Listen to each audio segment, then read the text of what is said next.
लाडक्या बहिणींसाठी सर्वात मोठी बातमी. लाडकी बहीण योजनेचा जून महिन्याचा जो काही हप्ता आहे तो सुरू झाला. 1500 रुपये आले बहिणींनो. आताच्या क्षणाची सर्वात मोठी बातमी.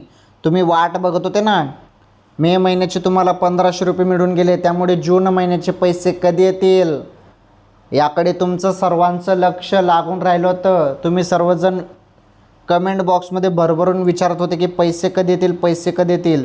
अखेर सुरुवात झाली आजपासून. भरपूर बहिणींच्या खात्यात 1500 रुपये येणे सुरू. सर्वात मोठी बातमी. तर बहिणींनो बघा, तुम्हाला मे महिन्याचे पैसे मिळाले 5 जून रोजी आणि या महिन्याचे जून महिन्याचे पैसे पण तुम्हाला याच महिन्यात मिळणार आहे असं सांगण्यात आलं. त्यामुळे याच महिन्यात तुमच्या खात्यात पैसे जमा होणार आहेत. त्यामुळे थोडी वाट बघा. आता कोणत्याही क्षणी तुमच्या खात्यात पैसे येतील, कोणत्याही क्षणी पैसे येऊ शकतात. थोडी प्रतीक्षा करा, वाट बघा. पैसे तुमच्या खात्यात येतील बहिणींनो आता.